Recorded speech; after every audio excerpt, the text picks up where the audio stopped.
Coming of Age Through Questions in 3 parts. Part 1. I don't play war games as a child. No cowboys and Indians, no little green plastic army men, no G.I. Joe. Sticks are sticks. I don't have a toy gun.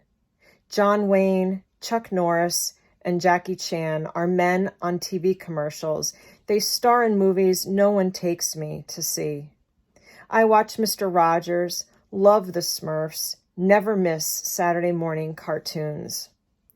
I play hide and seek, freeze tag, and Red Rover with the neighborhood kids, Linus, Danny, Greg, Mike, and Eric. As is my older charged syndrome handicapped brother Will. Linus's parents are both deaf, and he teaches us some sign language. I draw on the sidewalk with chalk, rainbows, stars, clouds, butterflies, and hearts. Always hearts. I climb trees, build snowmen, jump rope. I say bedtime prayers and have a guardian angel, the one with gold hair, powder pink cheeks, and huge wings. The one guiding 2 Hummel-like porcelain doll children over a bridge. My dog's name is Geist, a gray Weimaraner, his baritone bark regal, reliable.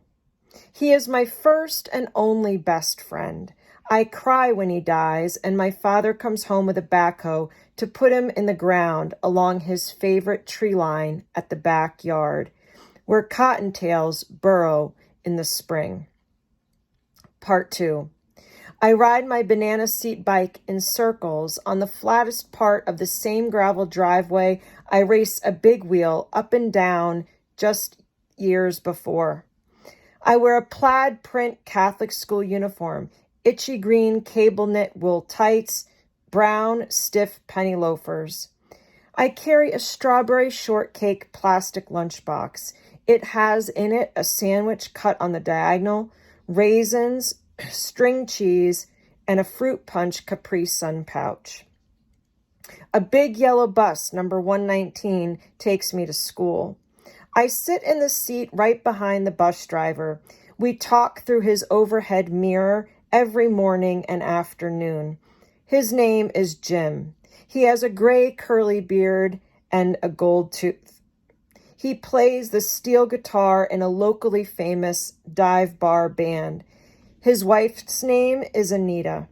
They aren't able to have children. She trains Rottweilers for security companies and resents Jim's son from a previous marriage.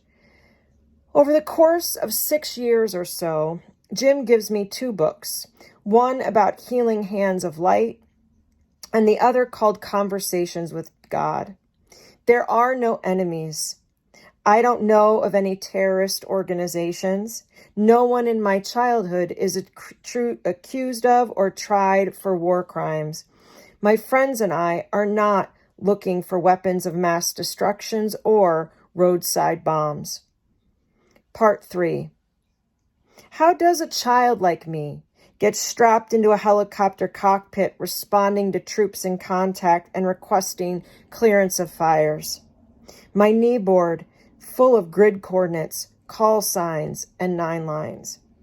How does a child like me find herself in a skiff planning decades-long campaigns and code-named CONOPS? My mind full of strategic messages, MILDEC operations, flexible deterrent options. How does a child like me wake with terrors night after sleepless night, my bed sheets full of sweat, scrambled thoughts racing, heart pounding? How does a child like me decide it's a good idea one night on the year's first month to drive her car into a pole at 120 miles an hour?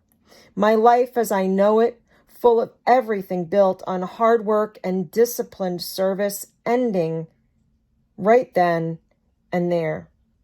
How does a child like me land in a therapist's office talking about treatment-resistant, combat-related PTSD, receiving 10 years worth of referrals to chaplain services and integrative health? My nervous system flooded with frenetic impulses, unable to regulate itself. How is a child like me, unable to stand in a crowd or sit with my back to a door at home, let alone public places? My mind full of crippling worst-case scenarios, cynicism, claustrophobic, intrusive thoughts. How can a child like me be a child like me in a world like this? My heart so full of what my heart is full of the way that it is. And whose fault is it? I'm reminded the quality of the questions we ask determines the quality of our lived experience, whatever is left of it from one moment to next. So I choose to ask different questions as though my life depends on it. On a good day, I don't ask questions at all, because being the children that we are in this moment, not a single one of us knows the answers, and that makes us most alike each other than any other thing. This, of course, changes everything, and I can't help but to change along with it. There are footnotes and definitions. Geist is a German name that means ghost. What becomes of the books that Jim, the bus driver, gives me and where they are now, I have no idea. Charge syndrome, or CS, is a complex genetic condition, the leading cause of congenital deaf blindness. The prevalence is 1 in every 10 to 15,000 births. A SCIF is sensitive compartmentalized information facility. CONOPs are contingency operations. MILDEC is military deception. And PTSD. Do we need to define this, deny it, measure it, or judge it?